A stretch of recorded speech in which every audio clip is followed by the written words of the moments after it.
Welcome to the Matt Bernier Show.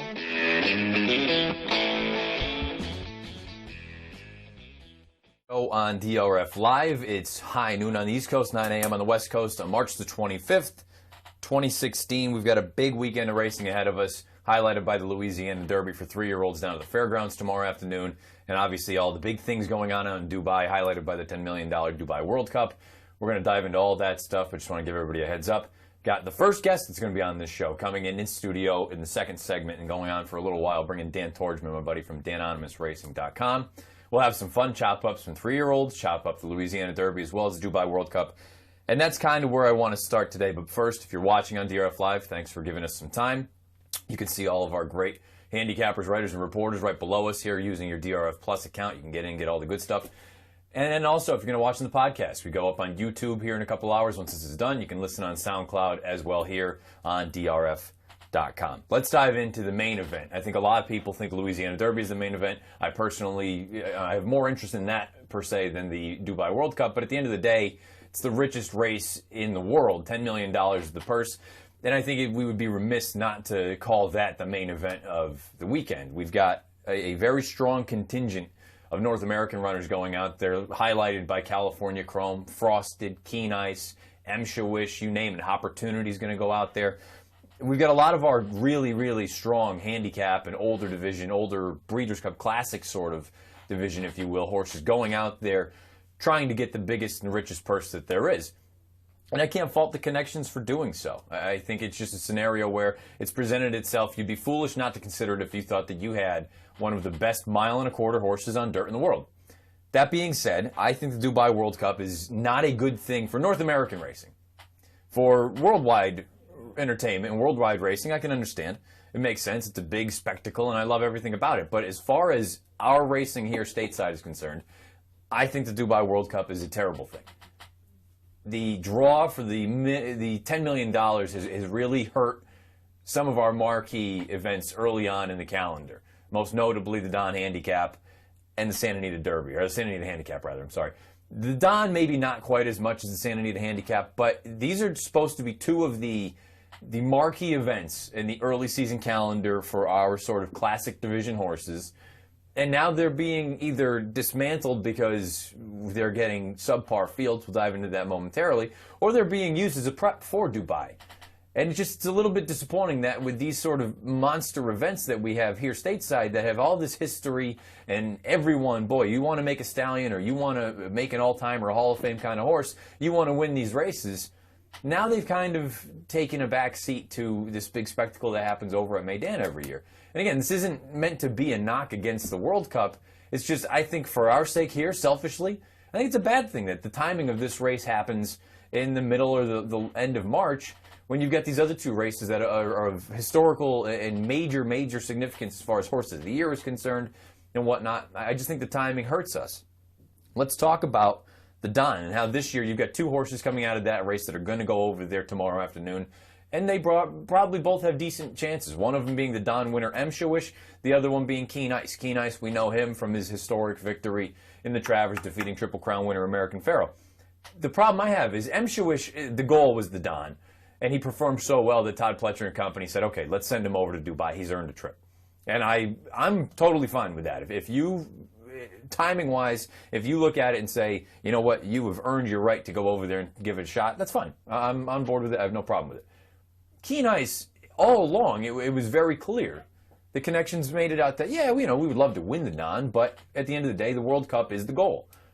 I don't think, and it sounds bad to say this, especially at this time of year with these 3-year-olds, that a race like the Rebel last Saturday, or a race like anything else that we've had so far, whether it's a Smarty Jones, or it's the Fountain of Youth or the Holy Bull, these are nice races, but these are prep races. Let's not, I understand $900,000 is on the line in the Rebel last weekend, but these are strictly prep races to get to the marquee events for 3-year-olds at whatever circuit you're dealing with, whether it's Gulfstream Park, Santa Anita, Aqueduct, Oaklawn, Fairgrounds, whatever it is. I don't think the marquee older horse events should be considered prep races. And I think a lot of people are going to immediately try to go back and say something along the lines of, at the end of the day, aren't those races in the fall becoming prep races for the Breeders' Cup. The difference for me is the Breeders' Cup is the end-all goal, and that's the race that basically decides divisional championships, whereas now you've diminished a race like the San Diego Handicap or the Don Handicap. As much as it sounds like I'm railing on the World Cup, I acknowledge that we've had some fantastic results and some fantastic finishes from our domestic sort of animals that have gone over there and done well. The inaugural Dubai World Cup, when we had Cigar go over there and strut his stuff. As they come to the top of the home run, and this Cigar is going double as they turn for home with 3 furlongs to go. The carrier tries to make a race of it. Cigar, the star sleeve jacket. Yellow slides, here comes Pentire. Dane Wing can fight no more. Soul of the Matter has made giant strides through, but Cigar goes for home. A quarter of a mile to go, and Cigar has it. But here comes Soul of the Matter on the outside, and Soul of the Matter comes to press for Cigar. America 1 and 2. Pentire back in third. They've got a furlong to go. It's a duel to the line. The Soul of the Matter, the outside of Cigar, and Cigar is digging deep. He's never had to fight harder. He's coming back. It's going to be Cigar. It's going to take him over the line. Cigar might keep past it. 14 out of 14 for Cigar. Now, you watch that, if you're watching on live.drf.com, bear with the video. I mean, 96. I was 7 years old. That thing's about 100 years old at this point, so we can understand why it was a little bit grainy. But then you also move on a couple of years later where you had a horse in Curlin who now, right now at this stage in the game, is North America's all-time leading money earner. But that could end up changing tomorrow afternoon depending on what happens. But let's take a look at Curlin's victory in the World Cup. And further back is Great Hunter as they turn the corner and see their reflections in the giant cup of gold 550 metres away, and Robbie Alvarado asks Curlin to go. He moves up on the outside of Asiatic Boy, well armed on the rail, but Curlin takes the lead. 300 metres left to go, and it's Curlin moving away from well armed, then Asiatic Boy, Lucky Find, Great Hunter on the outside, but at the 200 metres mark it is Curlin. Curlin is 4 lengths in front of Well Armed and Asiatic Boy. They're battling out second and third. Curlin leads close to the winning post, and from the red, white and blue corner by TKO, the undefeated champ is Curlin. And more recently, our most recent North American or our most recent domestic sort of champion in the World Cup a couple years ago with Animal Kingdom. Around the turn, Royal Delta surrendered to Animal Kingdom, who darted a length and a half in front. Offside glance, Cutter's Light into the clear. Planter on the outside in an African Story, the Derby winner. Animal Kingdom in front with 200 metres left to go. Red Cadeau on the inside starting to flash home. Will he have time? Animal Kingdom leads. Animal Kingdom 3 lengths in front of Red Cadeau, and Animal Kingdom wins the Dubai World Cup. You heard Terry Spargo at the top of the lane say the Derby winner. Maybe we'll be saying the same thing tomorrow afternoon watching the Dubai World Cup with California Chrome. Again, I'm not making the case that this race is not a significant race and that I understand or I don't understand why connections point toward it. I just hate that it has diminished our racing here, some of our biggest events, and therefore I think the Dubai World Cup is a bad thing for North American racing. We'll take a quick commercial break. When we come back, we'll bring in Dan Torgeman. We'll dive into all sorts of good stuff. Here, stay with us. DRF Live rolls on with the Matt Bernier Show. Saturday, April 2nd, Gulfstream Park. It's an East versus West battle for supremacy at the ExpressBet.com Florida Derby. The top 2 Triple Crown contenders, Mohaymen and Nyquist, face off at America's #1 thoroughbred track. Mohaymen to the front and remains unbeaten. Nyquist in fine fashion takes the San Vicente. Saturday, April 2nd, the ExpressBet.com Florida Derby. First race, 12 p.m. Welcome to your playground, Gulfstream Park. Say goodbye to your inner caveman. If you're making caveman bets on pick sixes, you could be leaving money on the table. DRF Bets Ticket Maker helps you build more profitable exotic bets and place them with one click. Raise your game with DRF Bets Ticket Maker. Be a samurai with your ROI. DRF Bets Ticket Maker helps you cut out unprofitable exotic bets before they happen and be the master of profits. Raise your game with DRF Bets Ticket Maker, the exotic wagering app. Here's Macho Uno. They're off in the Breeders' Cup Classic.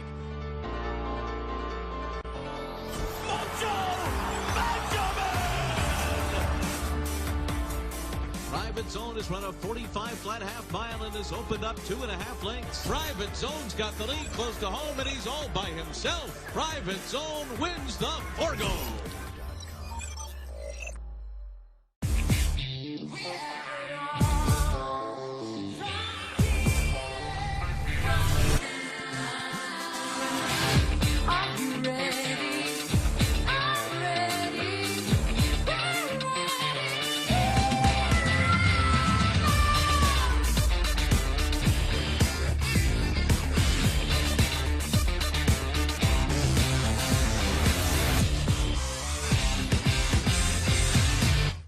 Does your online wagering platform want you to win?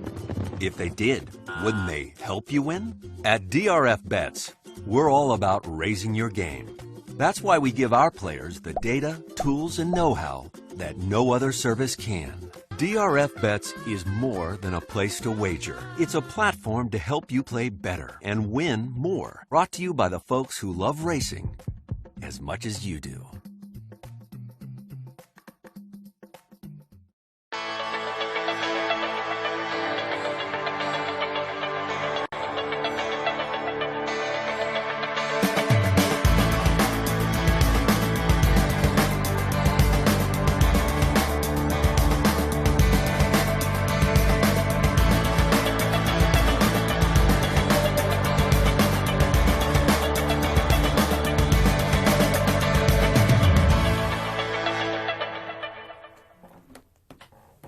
.11 on the Matt Bernier Show here on the East Coast, 9:11 on the West Coast. Joined by Dan Torgman, my buddy from danonymousracing.com. Welcome in. You're the first guest. It's an honor to have you in studio. I like everything that you're doing. We've known each other for a handful of years now.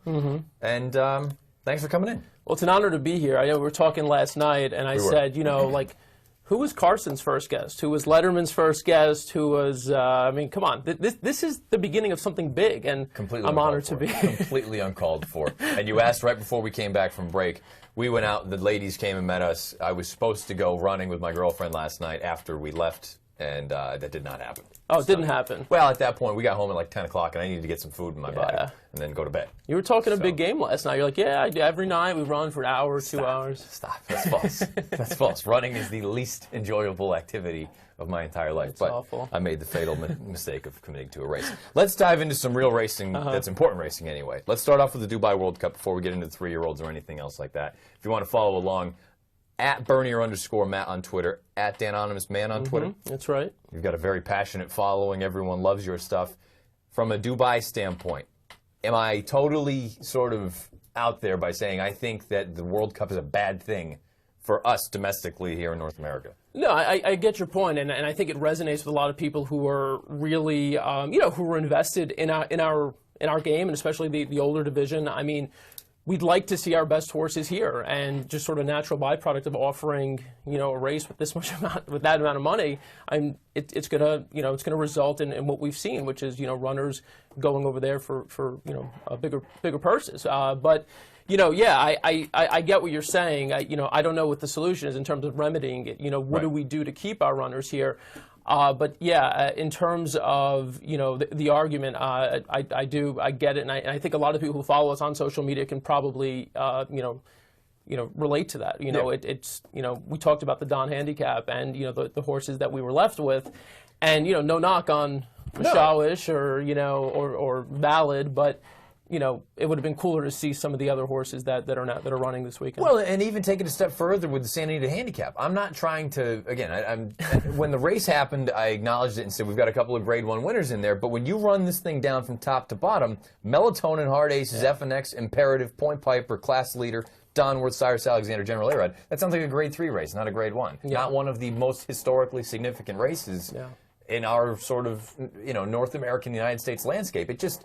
But you bring up the biggest thing. How could you possibly combat a race? I can't fault the owners for it. I can't fault the connections for saying I can go for $10 million or $1 million at Santa Anita or $500,000 at Gulfstream, or I can do both at Gulfstream and go there. But the thing of it is, again, when I hear the connections, like, you know, for Keen Ice saying that the Don, we'd love to win it, but we've got our eye on a bigger prize.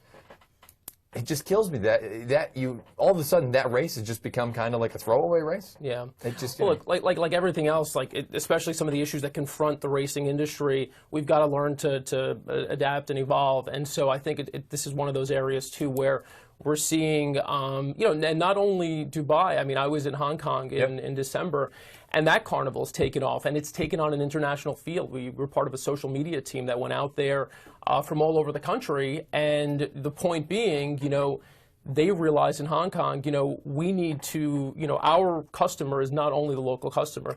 We need to appeal to, you know, customers in the U.S., customers in Australia. And so there was this whole, there was this delegation, this international delegation that went out there to kind of cover the races give it additional exposure, especially on social media.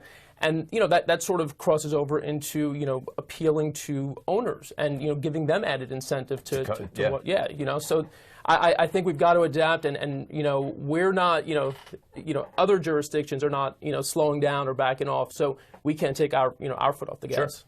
From a race standpoint, do you think it's as simple as, before we dive into individual horses, do you think it's as simple as the North American contingent is just simply, I don't want to say better as a whole, they're more suited to run on dirt than a lot of the horses that are going to be running against them? Do you think it's, would you be stunned if someone other than our contingent won?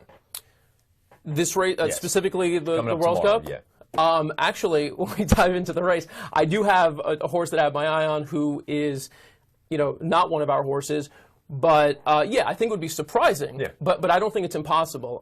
You know, we saw it last year, and you know, and I think that it wouldn't be totally surprising if one of these other, you know, international horses, you know, jumped up and won. So, you know, I don't know, but we certainly have the big guns going in. I mean, you know, I think we got a pretty stacked lineup there. Who is your one? Let's go with, who do you think is the most likely winner from the North American contingent? 2, who would be your pick or your bet from the North American standpoint? And 3, who is this X factor that you're thinking that could be a little bit interesting from outside? All right, so most likely winner, logical winner, I would say Frosted. Agreed. For a number of reasons. One, I think he's in the best form of any horse coming in. You know, I don't think the distance will be an issue for him. The way he romped, you know, a few weeks back was very good. Was really encouraging, obviously. And he, you know, one thing that people might not be making the distinction, he beat better horses than California Chrome beat out there, you know, by far. Very much so. And he, you know, and he did it with such ease. You know, I think that I've said multiple times over the past few months, I feel like this is the year of Frosted. Yep. You know, he would be, you know, at this stage, if, you know, I mean, it's really early, we're in March. If you tell me who do you think is going to be Horse of the Year this year, I'm going to go with Frosted. Okay. I'm very high on him right now. And I think that it also, he's one of these horses who's tactical enough to where, you know, if the pace is hot, he could sit in behind. If the pace is slow, he can sort of, you know, ease his way up closer to the pace. Sure. And I think that whatever the situation is, I think he's very tactical. He's very versatile. So I'm high on Frosted. Now, if you said to me, you know, is there a horse, like, would I bet on Frosted? Probably not, because I don't think we're gonna get any better than 5-2 on him. So I'm not looking for that kind of value.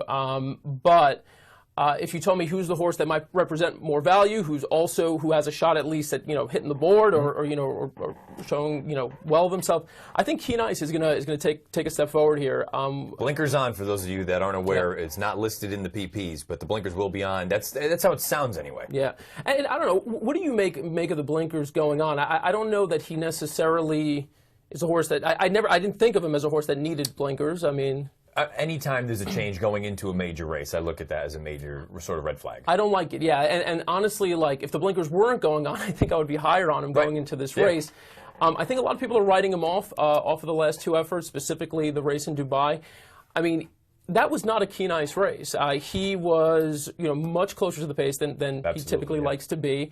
You know, you know, using him early he's a one-run horse. Take him back and make you a run. Exactly. And I know that there was concern about the pace being slow, and the pace was slow in that race. But and then of course, you know, there's all this discussion about, you know, the rail bias that day and everything else. So I mean, I throw that race out. I've always thought that Keen Ice needed 3 things, basically. I mean, he needs to be on the right track. He needs a fast pace up front, and he needs to, like, be able to run his race and not find traffic. And so I think you can make excuses going back 2 or 3 races with him where he hasn't had those conditions, exactly his ideal conditions. Going into this race, if the pace is hot enough and he's able to take back and do what he typically does, I think he's going to step up and surprise some people. So you think we could almost have a Prince Bishop all over again? Yeah. I mean, to a certain extent. I mean, you know, I don't know that, you know, I guess looking at this year, given the fact this field is tougher than last year, I don't know if it would be as big of a surprise. To me, last year, I was actually shocked by that result. I don't know if I would be as shocked this year if Keen Ice jumped up and won the race, because I really do think, I mean, we see 20-1 on the morning line, and so, you know, maybe just sort of psychologically we're like, well, yeah, I mean, he's, you know, write him off, and I think that's what a lot of bettors might do. But I don't think I would be as shocked. I mean, and the pace is sort of a big issue here, and because I think that looking at some of these horses like Special Fighter and Hoko Tarame. Yep. People are saying, well, the pace is going to be really hot. The thing is, Special Fighter, if you look back, I mean, he's not a bona fide speedster by any stretch of the imagination.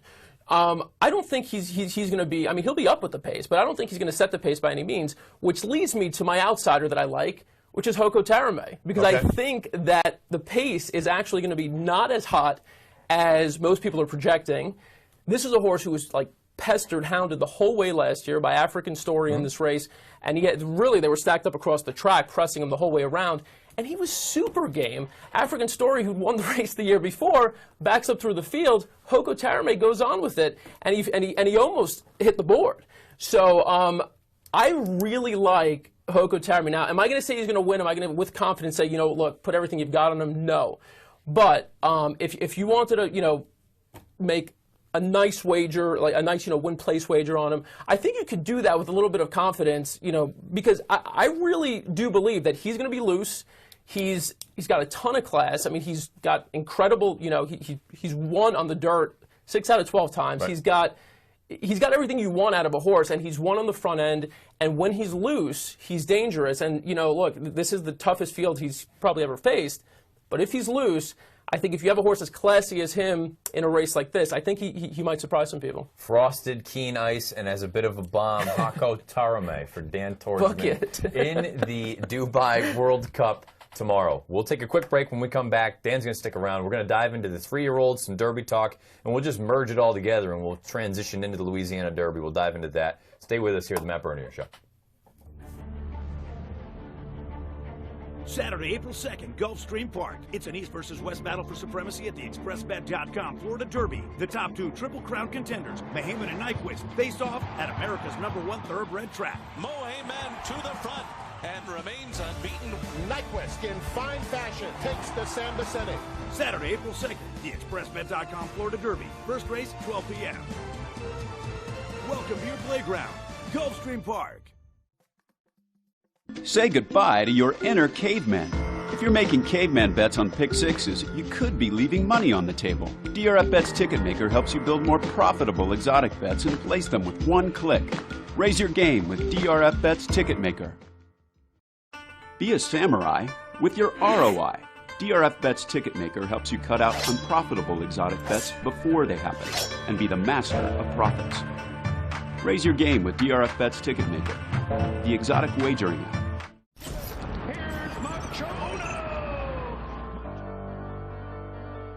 They're off in the Breeders' Cup Classic.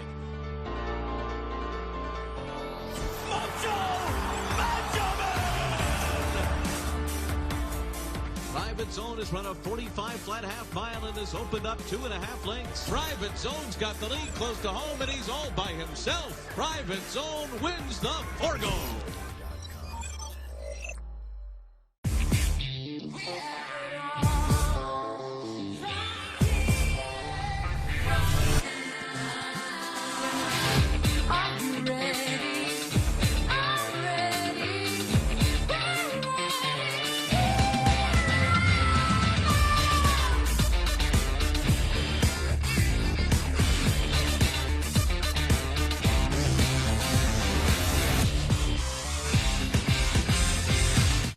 Back here, Matt Bernier Show, 1224 on the East Coast, 924 on the West, joined by Dan Torchman here in studio. All right, we just talked about Dubai. Let's dive into some Derby talk. This is going to be our sort of 3-year-old segment. I normally talk about it every week, but we're going to kind of merge it all together when we talk about the Louisiana Derby as well. Let's first start off, as a whole, coming off of just a fantastic year last year with 3-year-olds, very obviously. What is your sort of feel right now for where these 3-year-olds stand? Are they a good group at this point? Do you think it's logically it's too early to tell? Sure. We'll be able to go back 6-7 months from now and say, well, not so good. Yeah. Right now, do you look at this group and say we've got some decent horses, or do you say I still think anything can happen? Well, I mean, I think this group reminds me of the 2014 group more than it does last year's group, where you had American Pharaoh, and then of course you had Dortmund out west, and they really seemed to set themselves apart last year, whereas a couple of years back, you had this horse named California Chrome who was didn't do anything wrong, But you know, there was some doubt based on his pedigree and everything else. You know, is this the kind of horse that, you know, we can say, you know, is the sort of the class leader at this point? Right. And you know, obviously he proved that he was. But you know, I find that this year it's a little more blurry. I'm not having my convictions are not as strong about Mohaymen and Nyquist as they were about American Pharoah last year. Sure. Now Mohaymen is, you know, obviously the standout. He's the one that I, you know, would say, yeah, it's him, Nyquist, maybe a notch below, and then beneath them everyone else. So that's kind of how I'm sort of stacking them up at the moment, and I think that's how most people probably are. As far as the sort of, I don't want to call them the favorites, but the horses that almost everyone universally has toward the top of their list, when you look at any one of them, you just alluded to those two that you think Mohaymen and Nyquist are probably at the head of the class and everyone else. Of those sort of horses that a lot of people are talking about, other than those two, which one do you look at and say, you know what, first Saturday in May, if you get there, I'm throwing you out because I don't like you at all? Throwing out. Maybe not throwing out completely, but saying, you know what, you're not a legitimate win contender. So, you know, there are a couple of horses I think that fall into that category. And again, as I just talked about the Dubai World Cup and kind of looking at pace and how much I sort of focus on pace when making assessments. So, obviously I want to see how the field shapes up. You know, we were talking about how with the point system we've seen, you know, much less emphasis on speed horses, you know, like fewer speed horses, right, where you have those, you know, the rabbits no going. Trennebergs, no exactly. So, you know, I wouldn't expect that, you know, there's going to be a ton of speed, although, you know, with what we saw from Cupid, who may or may not be a bona fide speedster. And then, you know, we've got a few other horses, you know, who we'll see if Lauban and Outwork make the gate, and you know, and what they do. But I would say at this point, you know, one of the horses that, and this is sort of teases ahead, foreshadows our discussion about the Louisiana Derby a little bit. One horse that I do not like at all at this point, who's sort of in the top 10 in points, is Gunrunner. I do not like that horse at all. I don't think that he's you know, I think he's going to have some distance issues, and I think he's already had some distance issues, although they haven't been as apparent because he actually won the Risen Star, and you know, and he's run well, but you could see him sort of flattening out in his last few races, and so I think he'll be, you know, for lack of a better word, he'll be exposed on Saturday a little bit. Yeah, I tend to completely agree with you with that circumstance, because you look at his pedigree. We're just taking a look at it. Candy riding on the bottom. You've got a Giant's Causeway Dam. You're thinking you should be able to run, you know, a mile and a half easy. And I kind of agree with you. We're taking a look at the stretch run right now of that Risen Star. He gets the job done, but you mentioned it. He was shortening in the Kentucky Jockey Club's final 2-year-old start. And then in this race, sure, he gets the job done, but he's not finishing with gusto. No. Really, I mean, if you look at these 4 horses that are going to be close anyways toward the end, the one finishing the best was Motom, who had significant trouble down the lane. Absolutely. Yeah, I mean, they're not coming home fast at all.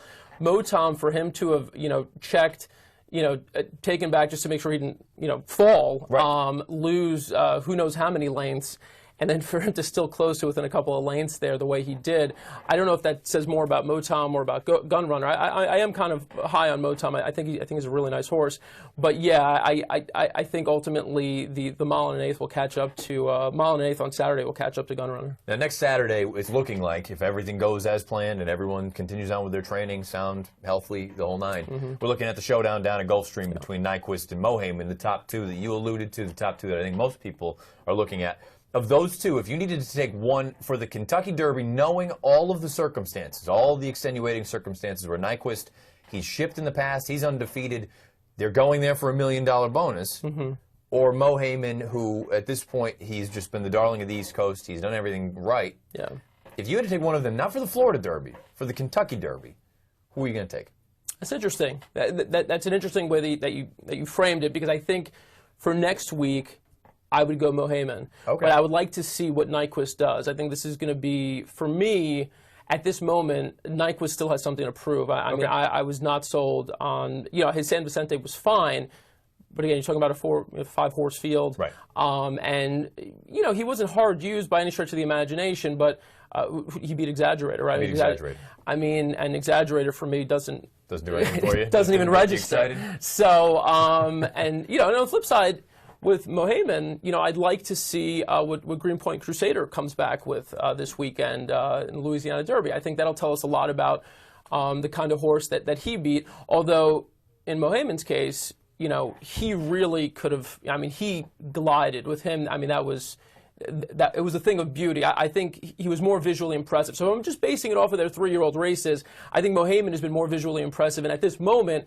I would have to say Mohaymen. But I can't project, a week out, who I could tell you would be, in the Derby, who I think I would. See, now that's interesting that you say that, because I'm looking at next week differently than you are. I'm looking at it saying, my fear anyway, is that Nyquist is going to have the screws completely cranked for next Saturday, because, I mean, they're going for $1 million bonus on top of the purse, as is, where Mohaymen, he's in the Derby. They're both in the Derby, essentially, but, Nyquist, that money, again, we talked about the World Cup.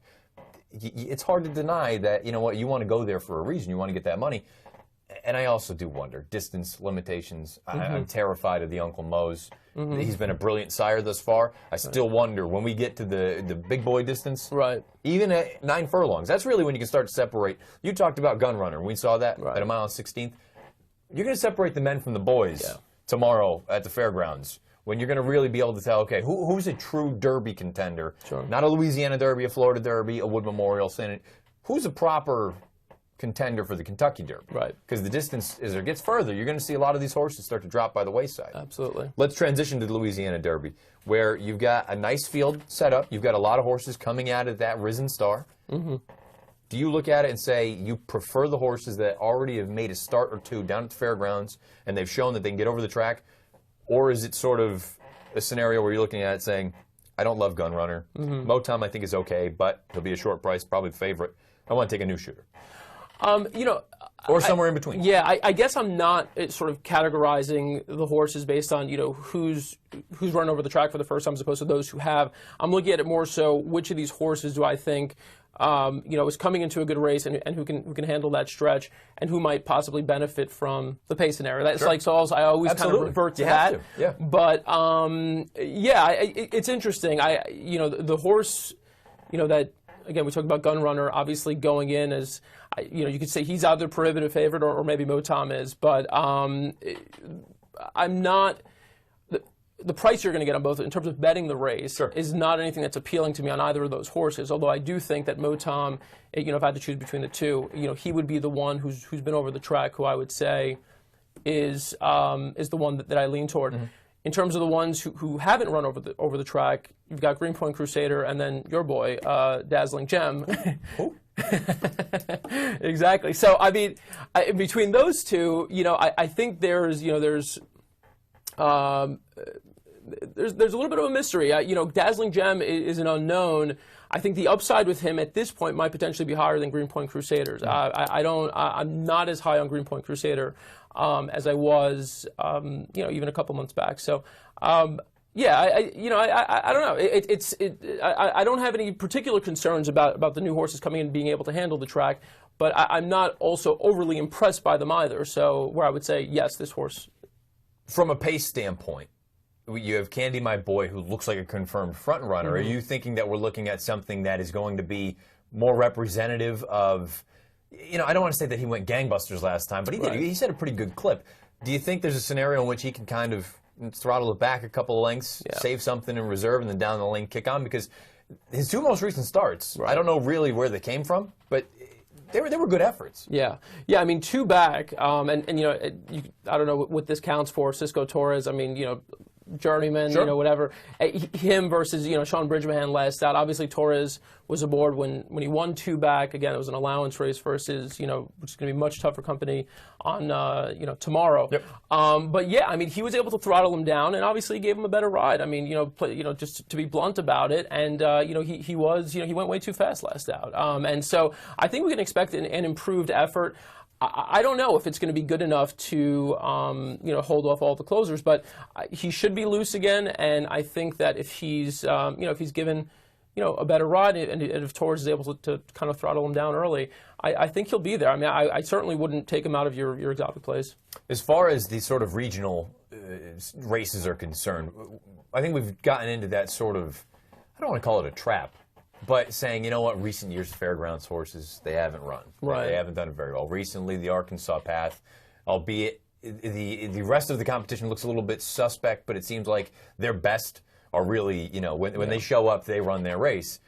I mean, keep in mind, it wasn't that long ago that the San Antonio Derby hadn't produced a Kentucky Derby winner in something foolish like 18 years, and they rattle off, what, 3 and 4 years? So I feel like we're getting caught into that as a bit of a trap, but from your standpoint, do you look at any of these surfaces, or any of these circuits rather, and say, I'm going to downgrade you because I don't think you're quite as good as Southern California or Florida or even New York? Well, I mean, and speaking of Florida, I do that with Tampa. I mean, and so, you know, you've got a horse like Destin, who's done nothing wrong. He's been, you know, he's run 2 really nice races. You know, last out, I mean, really running down a lone pace setter. You know, he's running an incredible race. I mean, and he did it, you know, pretty easily. You know, why should I, especially, you know, a horse that's, you know, you have Javier Castellano on him, you got, you know, you have Pletcher, you have, I mean, typically these are not connections, these are not people that you just say, oh, you know, forget about this horse. Draw a line through. By the way, Battery tomorrow. I don't know, I don't think he's good enough, but Javier and Todd. Exactly, but yeah, Tampa is one of those circuits where I just, you know, any horse that's prepped there until, you know, I'm proven wrong, that's one where I'm gonna kind of, you know, take the horse down a notch. Be honest. Are you still a little salty about Vince Ramos? Oh, I'm extremely salty for you know, people watching who know, you know, how much hype I, you know, threw out on social media about Vince Ramos. Like, I love that horse, and I'm always looking for value. And Look, for me, no one's going to fault you for the reasons. I just had to throw it in there and just say, you know, is Tampa. But I agree with you. I mean, it just seems like some of these circuits, and even, I hate to say it, but New York, until we get back to the main track, you know, whether it's the Gotham or the Withers or any of these other sort of earlier preps, it's hard for me to look at those inner dirt races and say, I think you're just as good, if not better, than a Mo Heyman who's down there, or that whole group of 5 in Southern California. Yeah, I mean, I think you have your exceptions where a horse can do something that's really visually impressive, like Wicked Strong did a couple of years ago, and you could say, you know, that's, you know, this is a horse, you know, who prepped in New York and who ran just a race that was visually, took a major step forward. His running style in the Derby, you know, it'll work. For me, actually, speaking of New York, I was actually, I was there for the Gotham. I was at Aqueduct for the Gotham. And, you know, Chagav's race, that was one of those races where, you know, it was visually impressive to me. It may have looked like sort of a, you know, grinded out sort of run-of-the-mill victory, but as we know, there was a major speed bias. Major inside, and so, you know, I was very impressed by that effort. I mean, to the point where now, in retrospect, you know, I think that was actually one of the best races we've seen so far. And I would kind of, that for me, that puts Chagaf roughly in my top 5 or 6 at this moment. To put a button on the Louisiana Derby before I throw one more quick curveball at you, we got about 2 minutes before break. Give me most likely winner in one word. Give me who you think could be a little bit of sneaky value in one word. Yeah, Motom, most likely winner. I mean, he's overcome trip troubles. Was green last year in the Kentucky Jockey Club.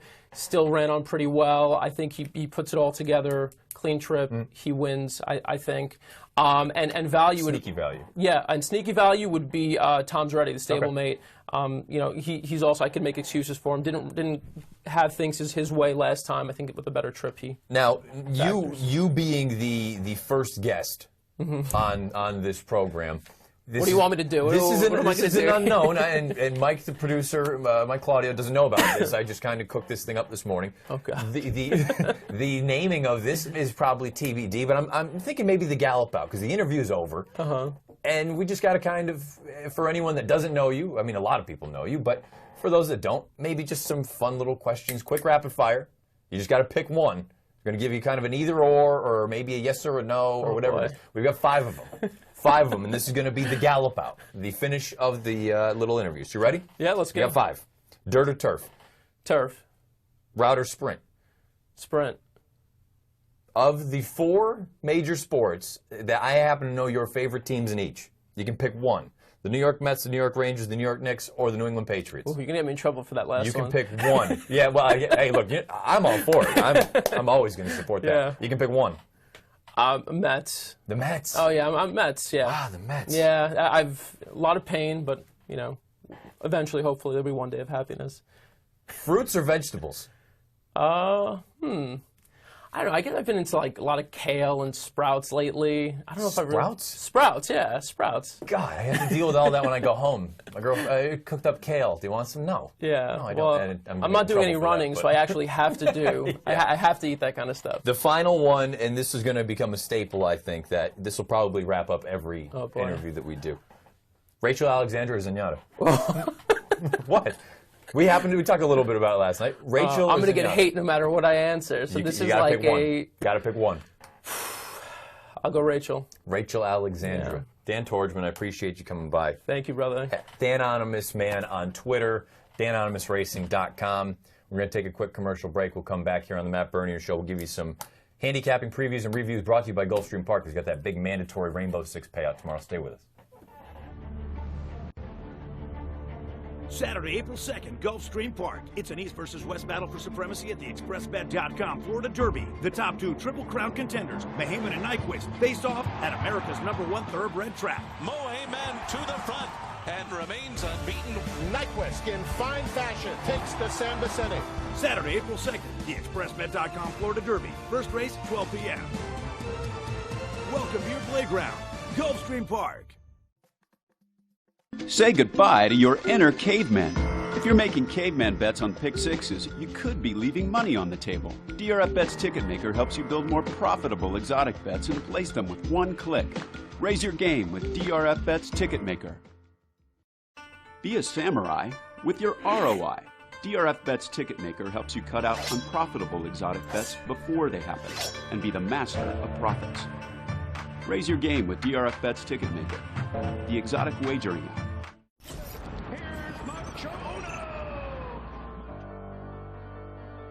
They're off in the Breeders' Cup Classic.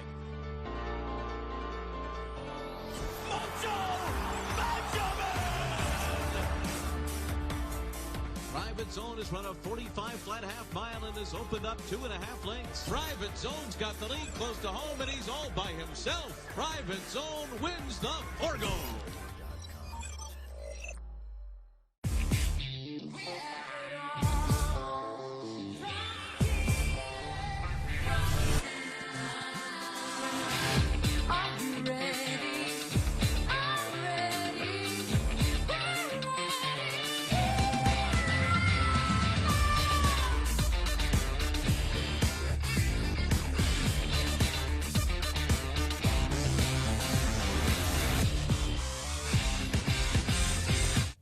Back here, 12:42 on the East Coast, 9:42 on the West Coast, the Matt Bernier Show. I want to say thank you again to Dan Torgman from danonymousracing.com, hopping in, taking some time out of his day to chop up some races, and the first interview is in the books for us here.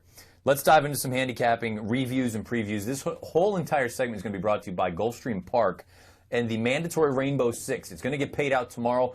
Fingers crossed this thing doesn't get hit today, because tomorrow I think the pool could be astronomical. You can get in with a 20-cent base bet, the 20-cent minimum.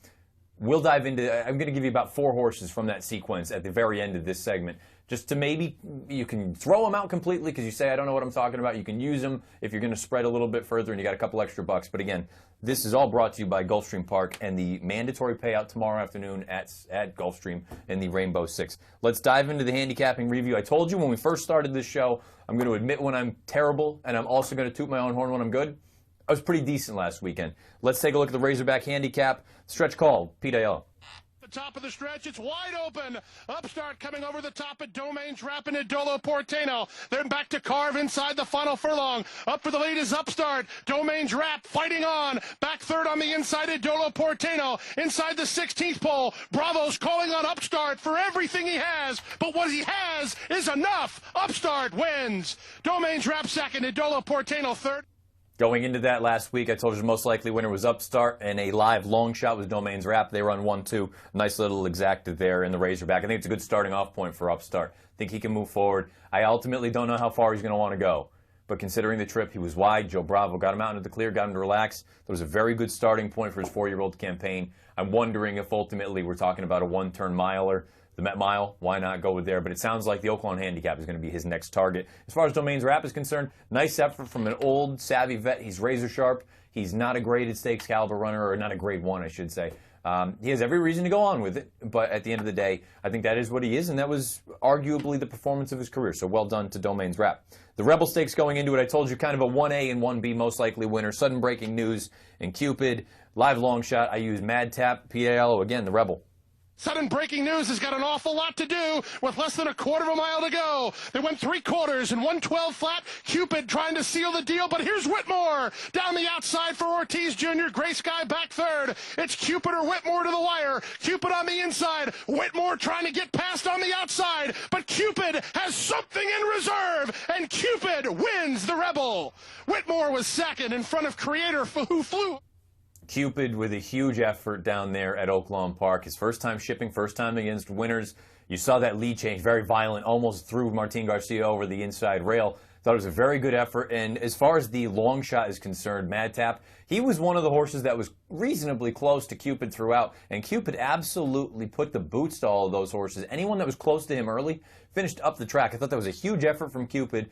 I'm not giving you the top 5 this week because we're going to wait and see what happens at Louisiana Derby tomorrow. But kind of a spoiler alert, unless something crazy happens, I think I've got a new number 1. And maybe you want to say this is being a little bit too quick to jump on the gun and maybe a little bit overreaction. I think Cupid was fantastic in that race. Sudden breaking news, if you draw a line through him, you're making a huge mistake. He had significant trouble on the far turn, and he still came with that kick. I feel like we're looking at a scenario where there's going to be plenty of pace possibly in this Kentucky Derby. He's going to need to get some more points going through in this the final race. This final probably be the Arkansas Derby. I think Sudden Breaking News ran a very good race to run 5th, but Cupid was very impressive. And as far as my long shot Mad Tap, he was up the track, so a loser there. Santa Margarita, I was terrified about Taurus as far as the distance is concerned. I had her as a vulnerable favorite. Take it away. Terrace and Gary Stevens on the outside. Penwith and Mike Smith at the rail. Living the Life is running a giant race. And then it's Terrace Tango. Terrace takes the lead. Terrace Tango's going to try to mow her down. Terrace or Terrace Tango. Terrace Tango and Terrace. Terrace Tango with the new blinkers wins the Santa Margarita. Terrace Tango gets the job done. Taurus, if she can't win at 1 1/8 with that pace scenario, she's never going to win at 1 1/8. I think she has major distance limitations. She got nipped. That was Frank Miramati with the call. We have got to give a little bit of a kudos and a congratulations to Michael Verona, who was announced as the full-time now track announcer at Santa Anita. And Frank Miramati did a fantastic job. Everyone knows how good a race caller he is. I'm sure we'll see him back at Monmouth Park over the summer calling some big races down there on the Jersey Shore. Let's dive into some, and I'd be remiss if I didn't go over my picks that I gave you last Friday. Talked about 2 of them. 2 10 seeds over 7. VCU defeats Oregon State. Winner, touchdown, that's all good there. And just a terrible loss for Temple. Losing at the very end to Iowa in a race, or I say a race, in a game that they probably should have won. So 1 for 1 there, or 1 for 2 I should say. At the end of the day, it is what it is. We move on to the rest of this week. Let's talk about some previews as far as some racing coming up. We're going to go over 2 races, and then we'll dive into some of those Rainbow Six horses that you're going to want to use at Gulfstream tomorrow. The Dubai World Cup. I know I just talked with Dan Torgman, who was my guest here earlier on, saying he mentioned that he thought Frost was the most likely winner, and I said I agree. I think it's, again, very similar to a 1A and 1B scenario, and I probably was a little bit misleading because I think Frosted, I agree with him, and I agree with Mike Beer when Mike and Dan and I, we did the preview yesterday for the World Cup. You can find it on drf.com/videos. I think Frosted is the better horse. I don't know that he wants to go this far, and the distance, I think, is the great equalizer. Let's take a look at California Chrome and his start 2 back. That was down at Santa Anita Park. And I think he ran just fine in this spot. The race that he ran in Dubai was against inferior competition. I get it. But I think this is the kind of horse that, again, he's proven that he can run at Dubai. I know so is Frosted, but Frosted was a little bit wonky with his lead changes. I didn't like to see that. And I think at the end of the day, Frosted is probably going to be a better horse at 9 furlongs than 10. I know California Chrome, he may not love 10, but I think he's probably a little bit better suited for it. I'm going to give the slight nod to California Chrome as the most likely winner of the Dubai World Cup, just ahead of Frosted. But if you're looking for a little bit of a live long shot, and I don't know how long this long shot's going to be, so again, bear with me. I like Mshawish. I thought Mshawish's races down at the Don, down in South Florida, was very good. We're taking a look at it right now if you're watching on DRF Live or on YouTube or DRF.com. He's rolling up here on the outside, confident handling from Johnny V. Quick look under the shoulder, goes on with it. If you want to make the argument that this was a suspect field compared to what he'll face tomorrow, I'm not going to argue with you. But everything that I've seen is people saying that this horse looks like $1 million over there training. And I do find it a little bit odd. And I don't want to say odd, but I look at it as a positive. Maybe I'm reading way too much into it. Todd Pletcher is there, and he's been there for about a week. I think this is a situation where Pletcher knows he's got a big shot for winning for $10 million. Maybe we're going to get a flying dismount from Frankie Dettori. Let's go to Louisiana Derby. Fun day of racing at the fairgrounds tomorrow. We're going to have most of it covered here on DRF Live starting at 3 Eastern. I think the most likely winner of the Louisiana Derby is Motom. Motom had some significant trouble in the Risen Star, and we're going to take a look at that. Coming down the lane, he had to angle over heels. Corey Lanery just ran up on a tiring horse. Unfortunately, right about now, boom, that was some serious, serious trouble. And as Dan Torgsman had brought up when we were talking about it earlier, you see these front runners. Gunrunner, he gets the job done, but he's shortening. The fact that Motom re-rallies, finishes as powerfully and as gamely as he does, thought this was a very, very impressive effort from this horse. It's shown that he can overcome adversity, and he's going to go on with it. Had a couple little superficial injuries, couple cuts, a little nick here and there. Looks like he's come out of it in good order. I see no reason to think that this is a horse that can't go on with it. The question ultimately is going to be very similar to what we talked about last weekend with sudden breaking news. You're a one-run closer. You're going to be at the mercy of pace and trip.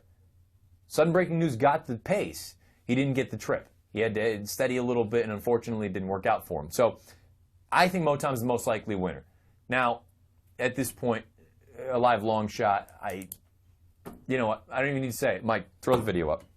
Dazzling Gem is trying to get after him, so is Madtap. The rest just have too much to do with Unexplained kick-starting a rally on the outside. 3/16 to go. Court gets busy on Gray Sky. The lead is 3 lengths. Dazzling Gem shifting ground, but starting to get to him now. Here's Dazzling Gem tracking down Gray Sky inside the final furlong. Madtap is now third, but in deep stretch, Dazzling Sky is on the wrong lead in the right place. Dazzling Gem impressive in victory.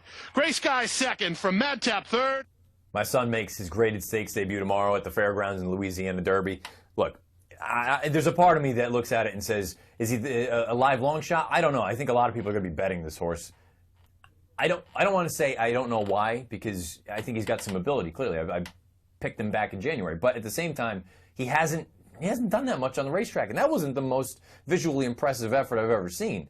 It'll be interesting to see how he runs tomorrow. I'm going to be rooting for him. We'll be on here on DRF Live when that race is going on. So I assume, I don't have any children, I'm going to assume that me watching that race is going to be like watching my son out there in a baseball game or a basketball game. We'll get into that tomorrow, but most likely winner Motom, live long shot, Dazzling Gem. Let's go over to the Rainbow Six at Gulfstream. Tomorrow's the mandatory payout. We're going to have a huge pool, and I'm going to just give you 4 horses. At this point, do with them what you will. If you think that I don't know what I'm talking about, throw them out, go on with it. I'm not going to argue. If you want to just look at it and say I'm going to key in on a couple of these or use a couple interesting long shots, here we go. Let's start off the first leg of this sequence, by the way. The Rainbow Pick 6, mandatory payout, 20-cent minimum bet, is race number 7. It's supposed to go off at 3:35 Eastern. If you pay attention to Gulfstream, we're going to probably get a little bit of a buffer, especially on a day like tomorrow where it's just going to be an astronomical number. You're probably going to get a little bit extra time there, give or take 2 or 3 minutes. But 3:35 post for the first race, race 7. In there, I've got a trip horse, the number 7, Horner Man. And I'm not just saying it because I bet him last time and I was disappointed with the trip that worked out. But 6-1 on the morning line. Down the backside, it looked like he got outrun a little bit. This was his first time on turf. He had plenty of run on the far turn, and he had to steady pretty significantly. I think the horse inside of him maybe came down a little bit on him. But at the end of the day, this horse re-rallied and finished with a little bit of gusto down the lane. It's not going to look great on paper, but I think he has some ability. I think if you're looking for a horse that you want to include, he's one you want to use. Race number 10, the number 8 horse, Favorite Air, 4-1 on the morning line. Broke his maiden very nicely last out. Was claimed out of that score by Marcus Vitale, who does very well with these sorts. I know it's a very small sample size, and 2 for 9 is not an overwhelming number, but it's more a matter of, you know that Vitale does well with first off the claim kind of horses. 4-1 is no bargain, but I think you can't throw this horse out. I think you have to use this horse no matter what kind of ticket you're playing. And again, the beauty of the Rainbow Six, you can use a 20-cent base bet. So you can get a lot of bang for your buck. If you're playing a very small ticket, you absolutely have to use this horse. And if you're playing a big one, obviously, he's going to be included. Race number 11, the penultimate race of the sequence, an 8-1 morning line shot that I think has a legitimate chance is the number 5, Sky My Sky, for Mark Casse. This is a horse who just turned into a different animal on turf, has done very well in each of his past 2 starts. He's going to need to show against a much faster group and a much better group that either he can sit or he's going to be able to take that heat and go on with it. I think this horse is very live. He has the co-highest last out buyer. I like this horse at 8-1 on the morning line. Got to throw him in. One more. If you're looking for a bomb in the finale, you want to try to, not going to scoop the bull, but you want to get a nice healthy payoff. The number 12, Little Mike V, 12-1 on the morning line. Carlo Vaccarezza. Past 90 days, maiden claimers on turf. 3 for 10 with a 10.72 ROI. Past year, 7 for 3 with a 4.90 ROI. I think this one's interesting, making the turf debut. Can take a breath now. Again, this whole segment brought to you by Gulfstream Park with the Rainbow Mandatory Pick 6 tomorrow. Scheduled first post for race number 7, that first race of the sequence, 3:35 Eastern. We're going to take a quick commercial break. We're turning for home with the Matt Bernier Show. We'll come back, we'll show you the tournaments, DRF Live, and a fun video. Stay with us. Saturday, April 2nd, Gulfstream Park. It's an East versus West battle for supremacy at the ExpressBet.com Florida Derby. The top 2 Triple Crown contenders, Mahaman and Nyquist, face off at America's #1 thoroughbred trap. Mohamed to the front and remains unbeaten. Nyquist in fine fashion takes the San Vicente. Saturday, April 2nd, the ExpressBet.com Florida Derby. First race, 12 p.m. Welcome to your playground, Gulfstream Park. Turning for home, 12:56 on the East Coast, 9:56 on the West Coast of the Matt Bernier Show. We can kind of settle down a little bit now. Take a breath. We've had some fun today. We had Dan Torgman in studio here at Dan Anonymous Man, DanAnonymousRacing.com. Let's take a look at what we've got going on for DRF tournaments this week. It's a little bit of a quieter week. We're on the heels of the Ultimate Betting Challenge being completed at Gulfstream in Santa Anita. But we still got some stuff going on. Let's take a look at the NHCQualify.com site. Saturday, March 26th, that's tomorrow, $227 entry fee. Up to 4 NHC packages will be awarded.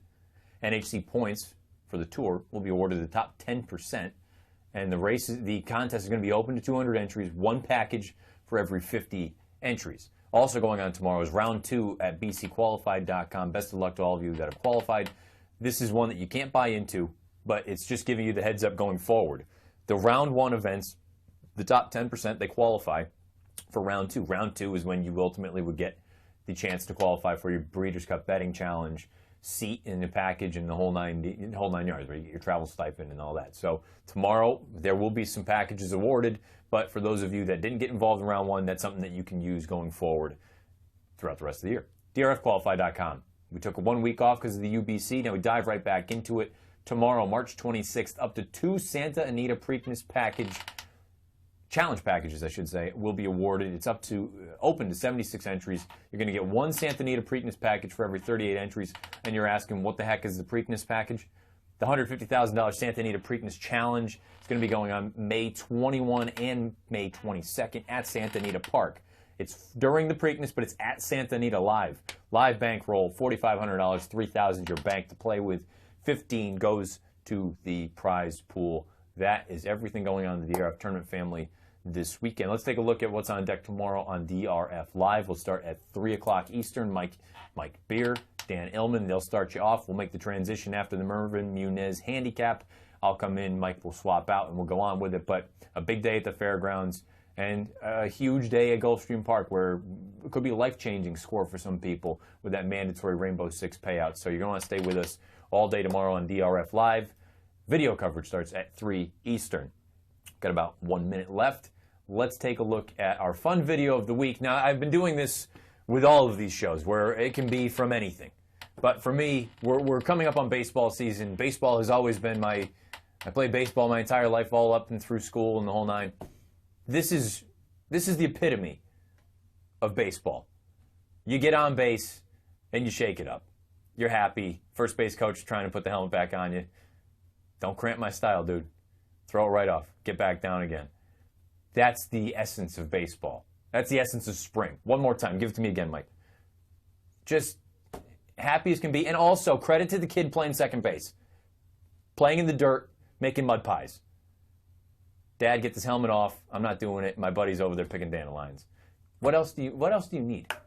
Baseball, spring is in the air. We're happy.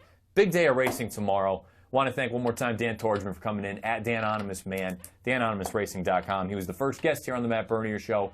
Many more to come. Big weekend this weekend. We'll recap what happens next Friday's show. We'll also set you up for the Florida Derby, the showdown, Mohamed, Nyquist.